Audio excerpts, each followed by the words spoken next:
Et c'est vrai ça, Geoffroy, je sais pas si vous êtes un grand dévoreur de bouquins ou pas, vous, finalement. Oh, je lis, oui, Ouais. comme tout le monde. Mais moi, je reviens de quelques jours à la plage, juste avant la période de confinement, donc j'en ai dévoré quelques-uns.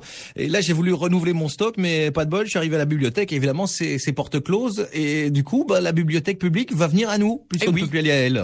Et oui, effectivement, elle peut venir à nous. La plupart des bibliothèques publiques sont fermées, vous l'avez dit, même si le pouvoir fédéral préconise qu'un service de prêt à emporter doit y être organisé. Et puis il y a aussi l'alternative de prêt numérique comme l'Irtuel en Fédération Wallonie-Bruxelles.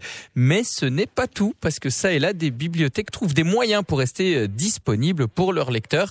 C'est le cas à Anderlecht, où la bibliothèque de l'espace Maurice Carême a lancé sa Radio Bibli, une plateforme d'échange littéraire et pas seulement. Reportage Barbara Boulet.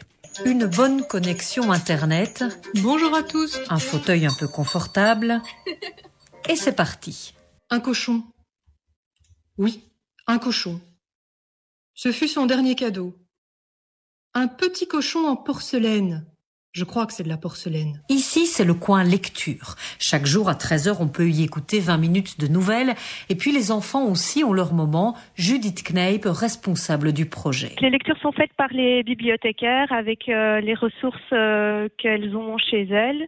Et surtout, on essaye de prendre des livres qui ne nécessitent pas nécessairement les images. À côté du coin lecture, il y a les autres petits salons. Celui des échanges littéraires, celui où se construit une histoire collaborative, celui avec des suggestions d'activités. Bonjour. Comme ce tuto pour faire son propre fanzine. Bienvenue à mon atelier BD. Le comité des lecteurs participe au projet. Celui des joueurs aussi, parce que l'espace Maurice Carême fait aussi ludothèque. Antoine Debrie. Comme normalement, les derniers jeudis du mois, nous avons une soirée jeu où nous présentons les jeux qu'on a dû tester.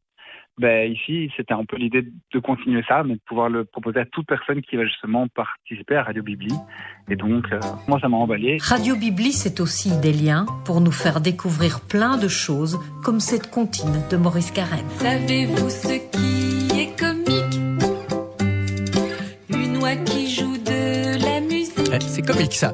Et pour se connecter à Radio Bibli, rendez-vous sur le site de la bibliothèque emca.be.